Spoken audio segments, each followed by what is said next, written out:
السلام علیکم۔ مزید ناولز کے لیے ہمارے چینل کو سبسکرائب کر لیں۔ حور کو تیار کرنے کے لیے ایک بیوٹیشین گھر آئی تھی اور اس بات سے زارا لا علم تھی، ورنہ اس بات پر بھی وہ رائے کا پہاڑ بنا دیتی۔ حور سکائی بلو اور سلور کام والی میکسی میں بہت خوبصورت لگ رہی تھی، اور رہی سہی کسر ڈائمنڈ جیولری اور نفاست سے کیے گئے میک اپ نے پوری کر دی تھی۔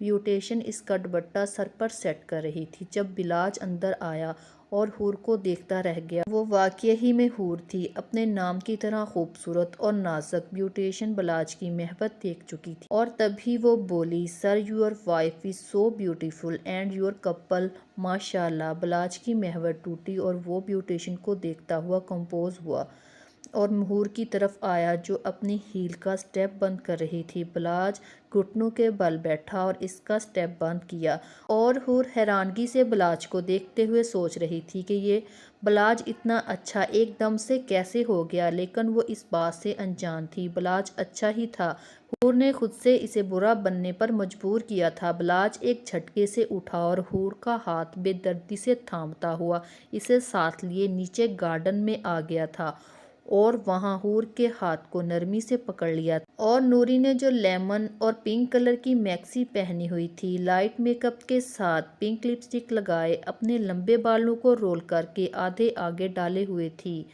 اور آدھے کمر کے پیچھے جھول رہے تھے، بہت ہی حسین لگ رہی تھی۔ اور حور کے بعد وہ دوسری لڑکی تھی جس پر نظر ٹھہر رہی تھی، تیزی سے چلتی ہوئی حور کے پاس آئی اور حور کے گلے لگ گئی اور بہت محبت سے بولی، بھابھی آپ اتنی پیاری لگ رہی ہیں، واپسی پر اپنی نظر ضرور اتاریے گا۔ وہ حور کا گال چومتی ہوئی بولی، بلاج کے گلے لگی اور شرارت سے بولی، بھائی یو آر سو لکی، اتنی حسین بیوی جس کو مل گئی ہو بغیر محنت کے۔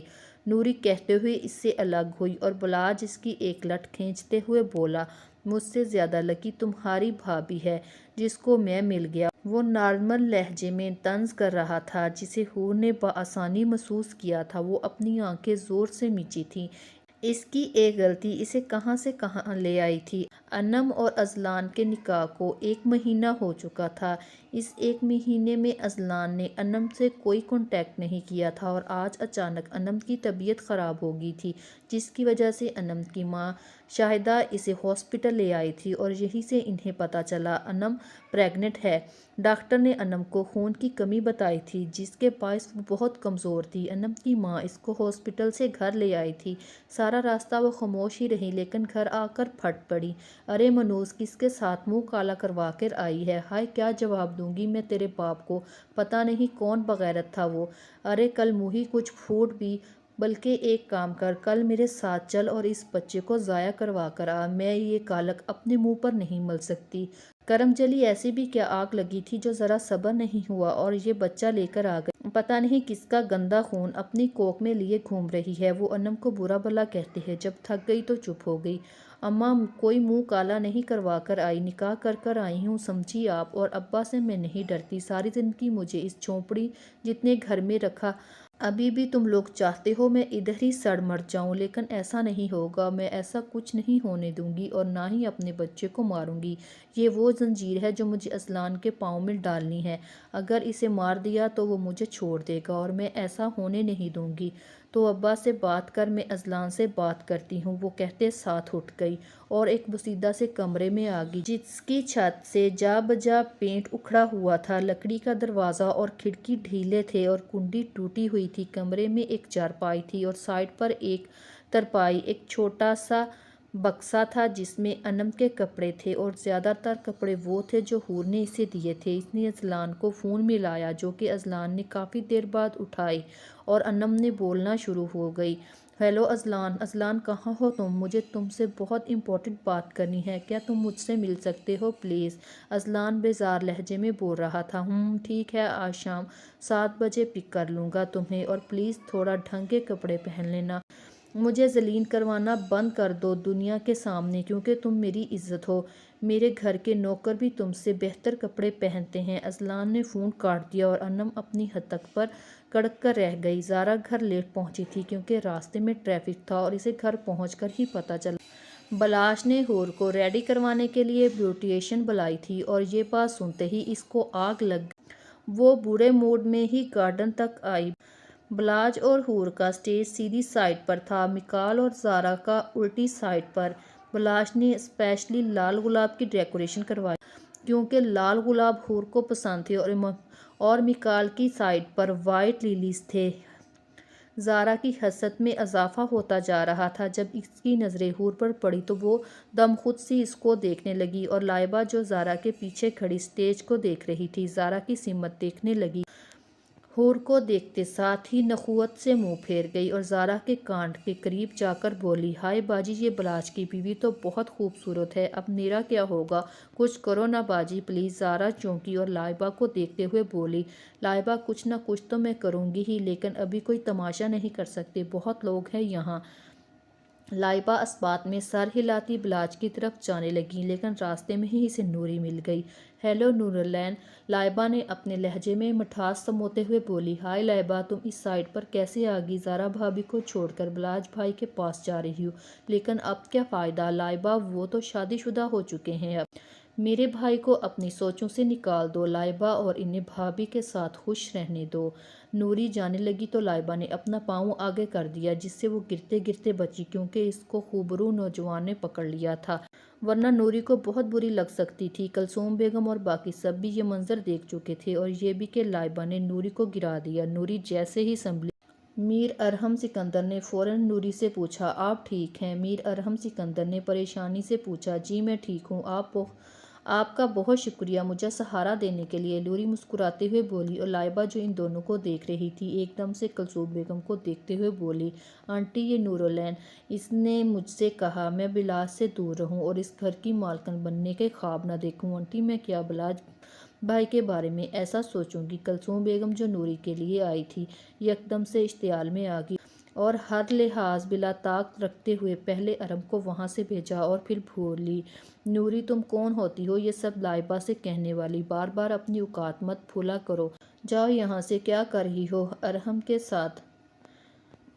تم بھی اپنی ماں پر گئی ہو، جیسے وہ بے حیا تھی ویسے ہی تم ہو، کہیں بھی دیکھا ہے امیر خوبصورت مرد پہنچ گئی ادھر اس کو پٹانے، اب کھڑی کیا ہو، دفعہ ہو جاؤ یہاں سے اور نظر مت آنا مجھے۔ کلثوم بیگم مڑ گئی، لائبہ وہاں کھڑی ہنس رہی تھی اور بلاج نوری کے پاس آ گیا اور اس کے آنسو پونچھتے ہوئے بولا، نوری مت رو، مام سے میں بات کروں گا، آج انہوں نے حد کر دی، ہر لحاظ کو بلا طاقت رکھ دیا۔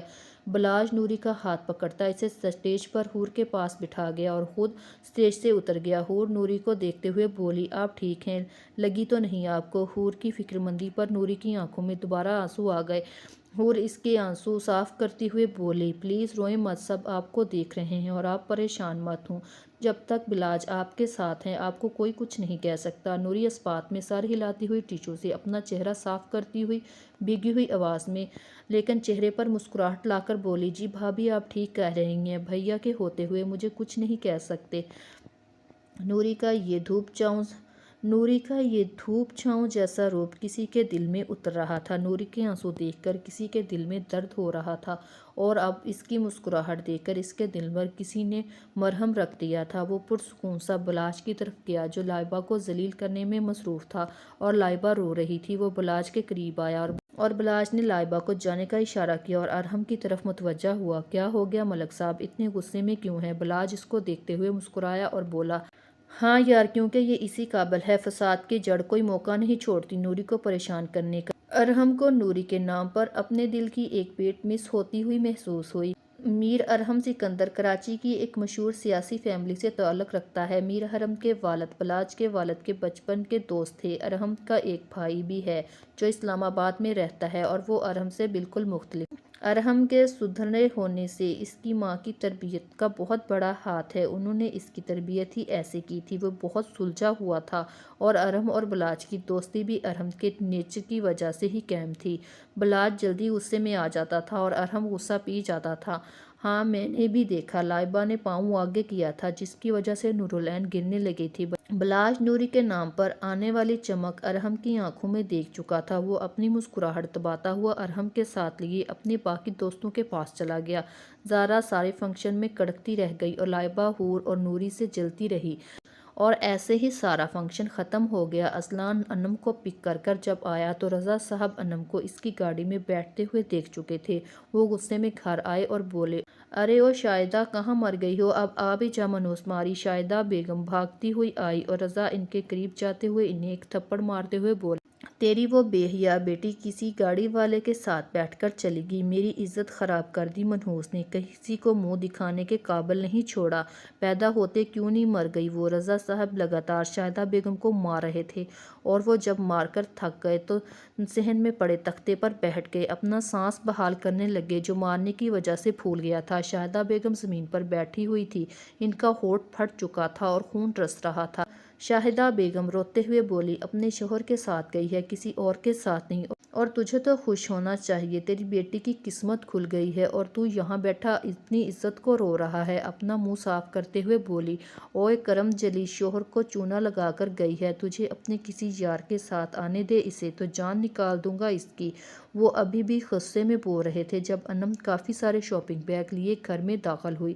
رضا صاحب غصے میں اس کی طرف بڑھے لیکن کسی نے ان کا ہاتھ روک دیا۔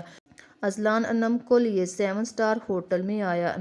انم نے بلیک کلر کا کالے دھاگے کی کڑھائی والا فراک اور اس کے ساتھ گرے جینس پہنی ہوئی تھی اور لائٹ میک اپ کے ساتھ شاکنگ لپسٹک، وہ بہت پیاری لگ رہی تھی۔ اذلان اور وہ دونوں ڈنر کے لیے بیٹھ گئے۔ اذلان کھانا آرڈر کر رہا تھا اور انم اس کو دیکھ رہی تھی۔ جب اذلان اس کی طرف متوجہ ہوا اور بولا، تمہیں کچھ چاہیے تو منگوا لو، انم نے اس کی بات کا جواب خوش دلی سے دیا، نہیں، جو تم منگواؤ گے وہ میں لوں گی۔ اذلان میری بات سنو پلیز۔ اذلان جو اپنے فون کی طرف متوجہ ہو چکا تھا اس کی طرف دیکھتے ہوئے بولا، ہاں کہو، میں سن رہا ہوں۔ وہ فون سائڈ پر رکھتا ہوا بولا، اذلان مجھے آج ہی پتہ چلا میں پریگننٹ ہوں، میں اس بات پر بہت خوش ہوں، اللہ نے ہمیں اتنی جلدی نعمت دے دی، تم اندازہ نہیں کر سکتے میری خوشی کا۔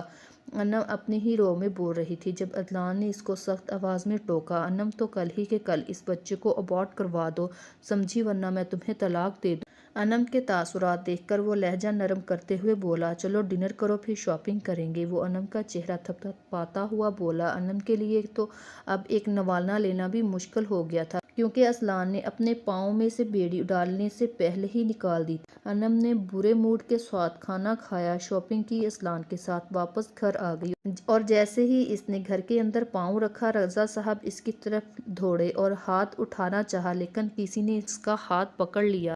حور کو نوری کمرے میں چھوڑنے آئی تھی اور یہ کہتے ہوئے باہر نکل گئی، بھابھی میں تھک گئی ہوں، اب جا کر سوؤں گی، صبح یونی بھی جانا ہے، اپنا اور بھیا کا خیال رکھیے گا، گڈ نائٹ۔ نوری جلدی سے بلاج کے روم سے بھاگ گئی تھی۔ اگر اب کلثوم بیگم نے دیکھ لیا تو اس کی خیر نہیں، اب وہ دوبارہ اپنی ماں کے بارے میں کچھ نہیں سن سکتی تھی۔ نوری جیسے ہی بلاج کے کمرے سے نکلی اس کا ٹکراؤ ارحم سے ہوا جو بلاج کے ساتھ اندر کھانا کھانے آیا تھا کیونکہ باقی سب دوران فنکشن کھا چکے تھے لیکن حور، نوری، بلاج اور ارحم نے نہیں کھایا تھا۔ بلاج آیا اور نوری کو بولا، نوری کھانا لگاؤ۔ نوری بھی اتنی دیر میں سنبھل چکی تھی۔ ارحم اور بلاج ڈائننگ روم میں جا کر بیٹھ گئے۔ جب بلاج گویا ہوا، میں دیکھ رہا ہوں تم میری بہن میں انٹرسٹ لے رہے ہو۔ بلاج نے ارحم کو لاجواب کر دیا۔ میر ارحم تھوڑا سنبھل کر بولا، بلاج ایسا کچھ نہیں ہے، تم مجھ پر نظر رکھنے سے بہتر ہے اپنی شادی پر فوکس کرو۔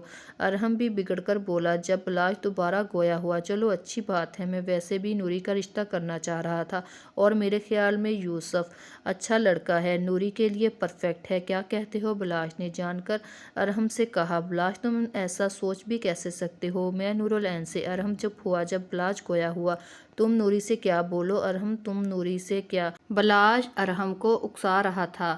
ہاں میں نور العین سے محبت کرتا ہوں اور اگر تم نے اس کی شادی کسی اور سے کرنے کا سوچا تو میں بھول جاؤں گا کہ تم میرے دوست ہو۔ اس سے پہلے کہ بلاج ارحم کی ٹانگ اور کھینچتا، نوری اندر آئی اور بولی، بھیا کھانا لگ گیا ہے، آ جائیں۔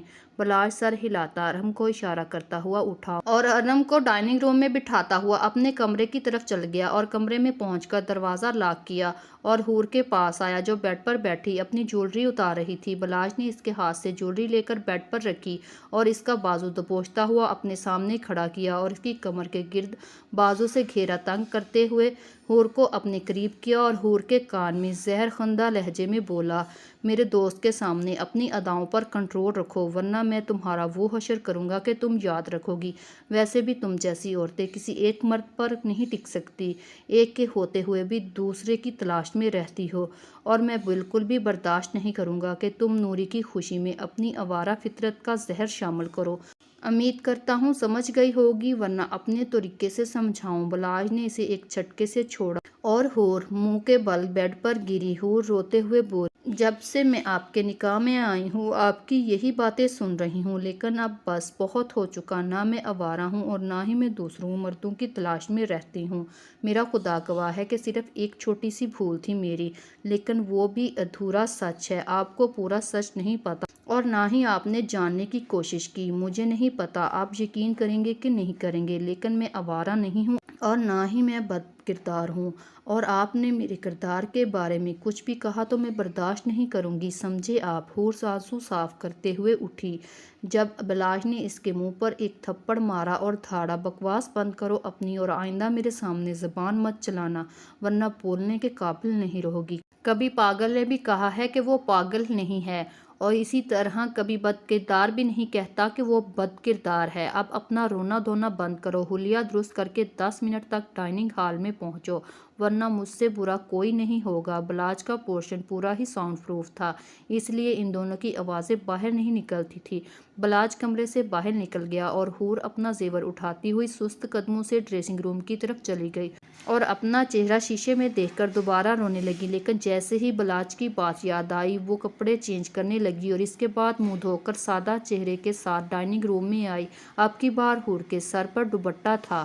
نوری اس کو بیٹھنے کا بولتے ہوئے خود صرف کرنے لگی۔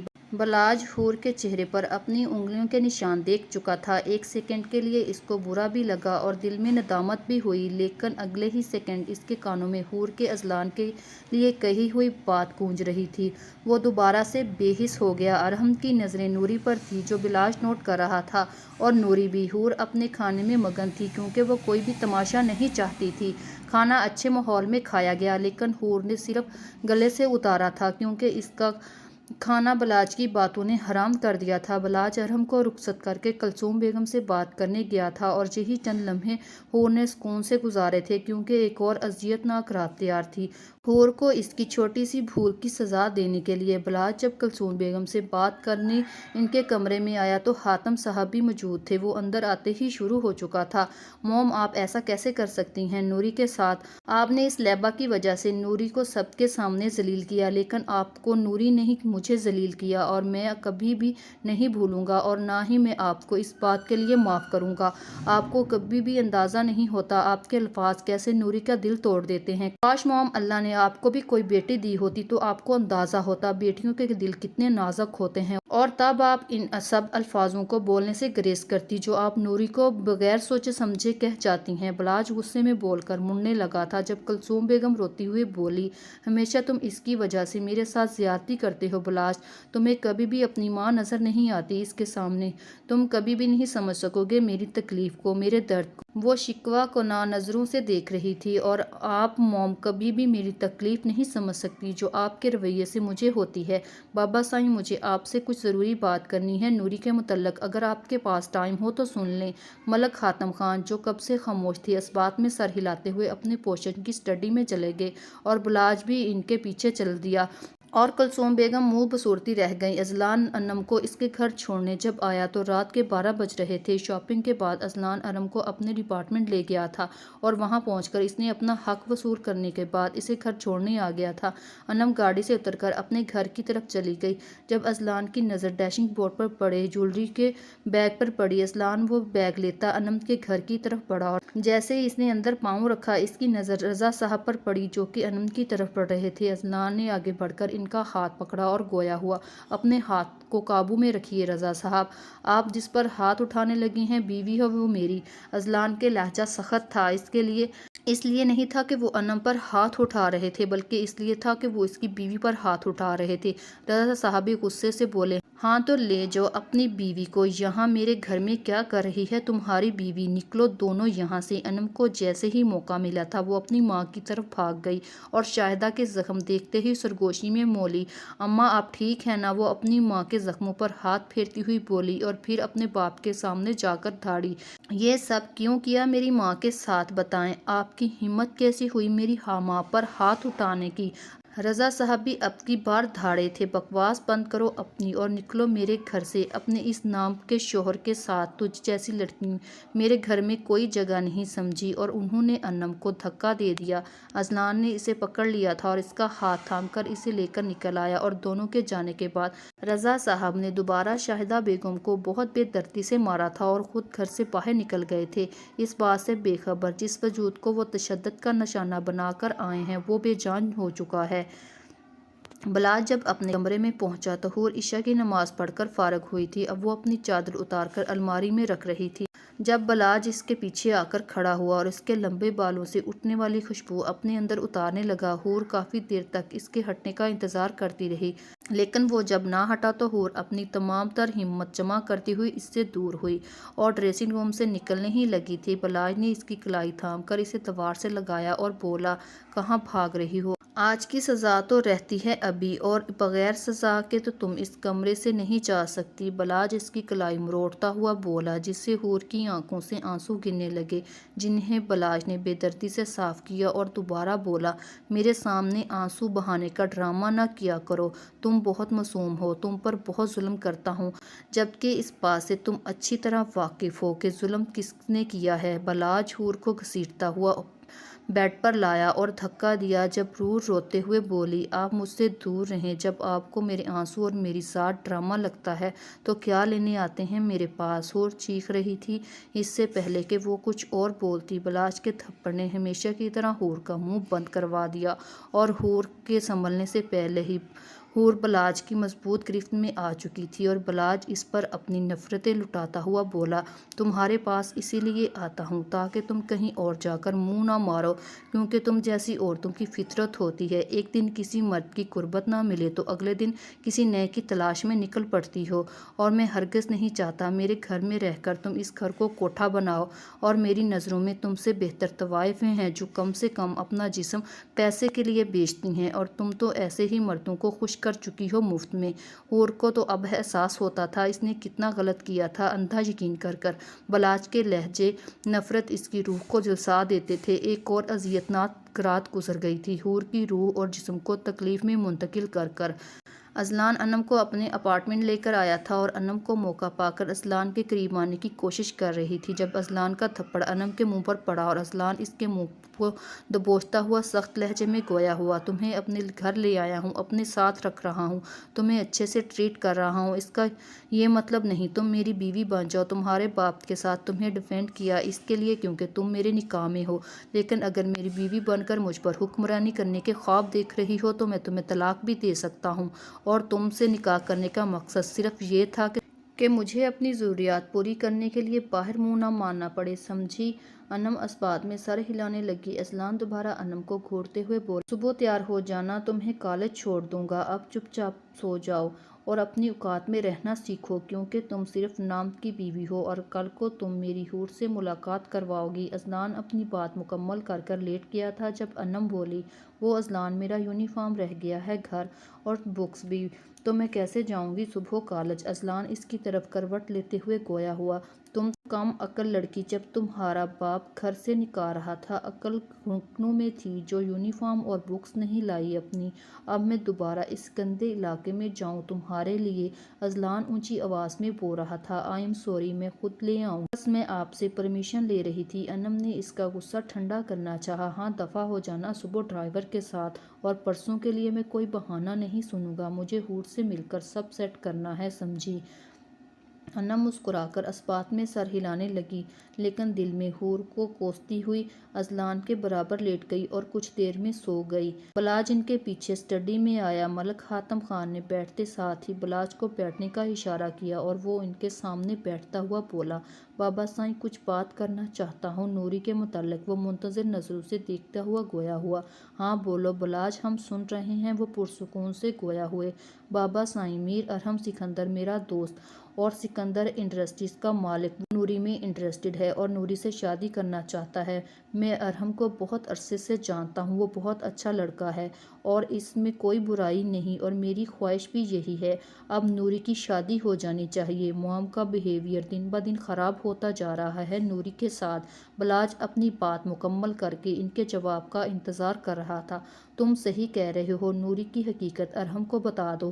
اگر وہ اس کے بعد بھی شادی کرنا چاہتا ہے تو نوری کی رضامندی جان کر بات آگے بڑھاؤ۔ ہم بھی جلد از جلد اس فرض کو ادا کرنا چاہتے ہیں۔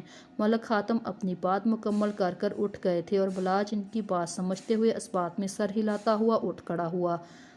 انم صبح ہی ڈرائیور کے ساتھ اپنے گھر آئی اور گھر کے دروازے پر عورتوں مردوں کا رش دیکھ کر ٹھٹک گئی۔ وہ سست قدموں سے چلتی ہوئی اندر آئی اور سامنے چارپائی پر کفن میں لپٹے ہوئے وجود کو دیکھ کر بے اختیار چارپائی کی طرف بھاگی اور چارپائی کی طرف پہنچ کر کفن میں لپٹے وجود کو دیکھ کر اونچا اونچا رونے لگی۔ محلے کی عورتیں اس کو تسلیاں دے رہی تھی اور چہم گوئیاں کر رہی تھی۔ جنازہ اٹھایا جانے لگا تو رضا صاحب مردوں کے ساتھ اندر آئے اور چارپائی اٹھانے لگے، اور انم جو اتنی دیر سے رو رہی تھی اٹھی اور باپ کو پیچھے کی طرف دھکیلتے ہوئے بولی، خبردار، جو میری ماں کی میت کو ہاتھ بھی لگایا تو یہ سب آپ نے کیا ہے۔ میں جانتی ہوں میرے جانے کے بعد آپ نے انہیں مارا ہوگا اور یہ مر گئی۔ آپ قاتل ہیں میری ماں کے۔ آپ کو تو اس وقت جیل میں ہونا چاہیے۔ یہاں کیا کر رہے ہیں؟ انم اپنا فون جینس کی جیب سے نکالتی ہوئی بولی۔ انم نے پولیس کو فون کیا تھا اور رضا صاحب اس کو فون نکالتا دیکھ کر اس کا ارادہ سمجھ کر وہاں سے بھاگ گئے تھے۔ ڈرائیور جو باہر کھڑا تھا گاڑی کے ساتھ، وہ انم کی چیخ چیخ کر بات کرنا سن چکا تھا، اس لیے عدنان کو فون کر دیا۔ صاحب جی، وہ بی بی جی کی امی کی موت ہو گئی ہے اور وہ جی اپنے والد سے لڑ رہی ہیں اور انہیں جی قاتل کہہ رہی ہیں، اور پولیس والوں کو بھی فون کر دیا ہے، ان کے والد جی بھاگ گئے ہیں۔ صاحب جی آپ کہیں تو بی بی جی کو لے آؤں واپس؟ ڈرائیور منتصر سا چپ ہو گیا۔ نہیں، تم اسے نہ لے کر آؤ، میں خود فارغ ہو کر آؤں گا۔ تم وہی رہو، دھیان رکھنا کوئی بدمزگی نہیں ہونی چاہیے۔ اذلان حکم بھرے لہجے میں بولا۔ جی ٹھیک ہے صاحب جی، میں دھیان رکھوں گا، آپ بے فکر ہو جائیں۔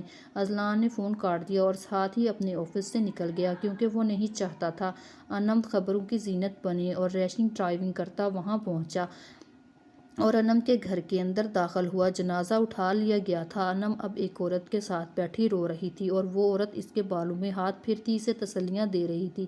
انم کی نظر جیسے ہی اذلان پر پڑی، وہ دوڑتی ہوئی اذلان کے پاس پہنچی، اس کے ساتھ لگتی روتے ہوئے بولنے لگی، اور وہ جو عورتیں موجود تھیں وہ منہ پر ہاتھ رکھتی ایک دوسرے کے کانوں میں سرگوشیاں کرنے لگی۔ اذلان، میری امی کو مار دیا انہوں نے، میری امی کی کوئی غلطی نہیں تھی، پھر بھی مار ڈالا ان کو، میں کیسے رہوں گی امی کے بغیر؟ اذلان انم کو خود سے الگ کرتا ہوا بولا۔ انم، جو اللہ کی مرضی ہے اسے قبول کرو، تمہاری امی کی اتنی ہی زندگی تھی، اور اگر تمہیں لگتا ہے قتل ہوا ہے تو ان کے قاتل کو ضرور سزا ہوگی۔ انم اذلان کا ہاتھ پکڑتی ہوئی اس کے ساتھ تختے پر آ کر بیٹھی۔ جب ایک عورت ان کے قریب آئی اور اذلان سے کھانے کا پوچھنے لگی، بیٹا آ جاؤ، آپ بھی کھانا کھا لو، انم اپنے دوست کو کھانے کا پوچھ لو بیٹا۔ اذلان نے نفی میں سر ہلایا، کھانے کے لیے منع کر دیا تھا جب انم بولی، خالہ اذلان، یہ میری خالہ ہے، اور خالہ یہ میرے شوہر ہیں میر اذلان سکندر۔ رفعت بیگم حیران کن سی انم کو دیکھنے لگی۔ اذلان ان کی حیرت بھانپ کر بولا، انم اپنی چیزیں لے لو، میں تمہیں لینے آیا تھا۔ انم اس کی بات سنتی ہوئی بولی، اذلان پلیز، میں آج یہیں رک جاؤں، آج ہی میری امی مری ہے اور آپ مجھے واپس چلنے کا کہہ رہے ہیں۔ انم روتے ہوئے بولی، تمہارے پاس صرف 5 منٹ ہیں، اپنا سامان لے کر آؤ ورنہ ساری زندگی یہیں رہنا، میں طلاق کے کاغذ بھجوا دوں گا۔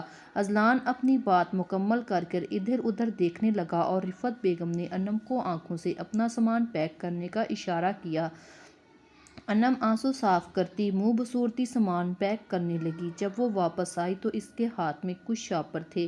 وہ اذلان کے ساتھ آ کر کھڑی ہو گئی۔ پولیس کی گاڑی کا سائرن بجا اور پولیس اندر آئی اور پوچھنے لگی، جی تو فون کس نے کیا تھا؟ انم روتے ہوئے بولی، جی میں نے کیا تھا، میرے ابا نے میری امی کا قتل کیا ہے اور اب وہ یہاں سے بھاگ گئے ہیں، آپ انہیں اریسٹ کر لیں پلیز۔ وہ رو رہی تھی اور بول رہی تھی اور اپنے ہی باپ کو موت کی سولی پر لٹکانے کا انتظام کر رہی تھی۔ پولیس واپس چلی گئی اور وہ اپنی خالہ اور باقی عورتوں سے ملتی ہوئی گھر سے نکل گئی تھی۔ عصر کی اذان کا وقت ہو رہا تھا جب وہ گھر پہنچی اور تھکی تھکی صوفے پر ڈھہنے والے انداز میں بیٹھی اور دوبارہ رونے لگی، اور اذلان اس کو رونے سے اکتا چکا تھا اور غصے سے اس کا بازو دبوچتے ہوئے دھاڑا، اب آواز نہ آئے مجھے تمہاری ورنہ گلا دبا دوں گا تمہارا۔ عجیب مصیبت ہے، جب سے سامنے آئی ہو روئے جا رہی ہو، کوئی انوکھی تو نہیں ہو تم، بہت سارے لوگوں کی مائیں روز مرتی ہیں، تمہاری بھی مر گئی، بس کرو اب۔ اذلان اس کو ایک جھٹکے سے چھوڑتا گھر سے باہر نکل گیا اور صوفے پر گری ہوئی تھی اور اب اس کے آنسوں میں روانگی آ چکی تھی۔ حور جب صبح اٹھی تو اس کا جسم بری طرح بخار میں جل رہا تھا۔ بلاج ابھی ہی نہا کر نکلا تھا اور اس نے حور کو چائے بنانے کے لیے کہا تھا۔ حور ہمت کرتی بیڈ سے اتری تھی اور آہستہ قدموں سے چلتی ہوئی واش روم کی طرف فریش ہونے چلے گی۔ جب وہ نکلی تو اس کا بخار اور تیز ہو گیا۔ اپنے بالوں کو تولیے میں لپیٹتی وہ کچن میں گئی اور ملازمہ سے پوچھتی ہوئی چائے بنانے لگی۔